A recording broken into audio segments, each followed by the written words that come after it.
To use the brush, click on the brush icon. It's located over on the left in the Tools palette of Photoshop. It looks like a paintbrush. You can also select it by hitting your keyboard shortcut V. Now the brush tool uses the foreground colors and the background colors. These are located in the lower left hand of Photoshop. The top one is the foreground color, the bottom one is the background color. The brush will always paint using the foreground color, which is currently selected to black. To switch these, click on the switch foreground and background color icon, and it will change it to what was previously your background color. To select an entirely new foreground color, click on your foreground box, and you can choose a different color by using the slider.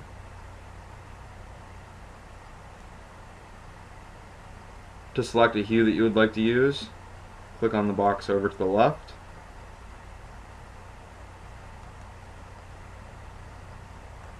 And it will now paint using that color. To change these back to their default, simply click on the default foreground and background color selection, and it'll bring you back to black.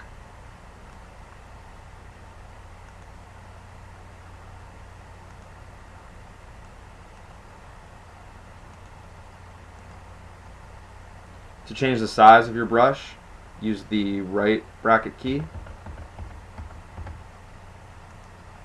To decrease the size of your brush, use the left bracket key.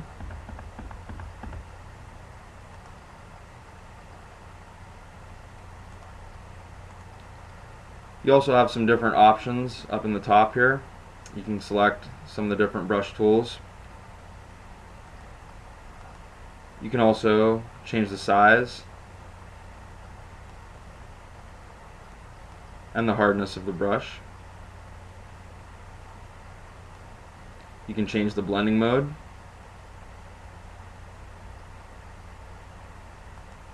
And you can also change the opacity.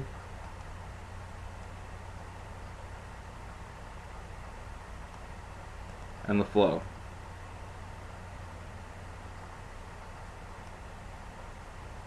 You can also select the options window by right-clicking on your mouse. And you can change the size using this.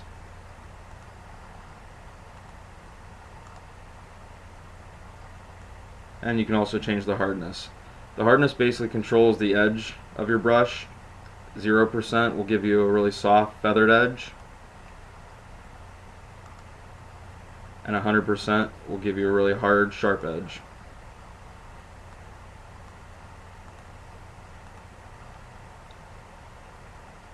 Different opacities will show how transparent the brush is. Show you at about 50%. And again at 100%. Flow is how much pressure the brush is putting out. That's at about 34%. And then again at 100%.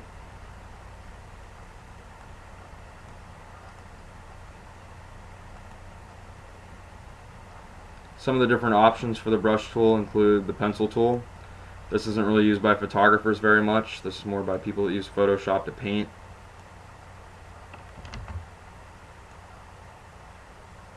We have the color replacement tool, which can come in handy.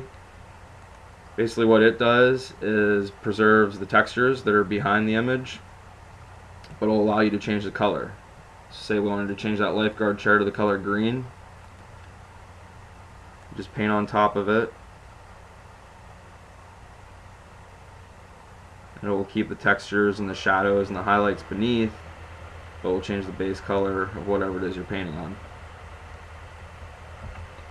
Finally, we have the mixer brush tool. This is again for painters mostly.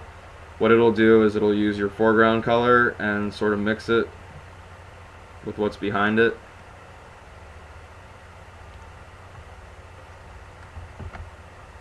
So that's a summary of the brush tool.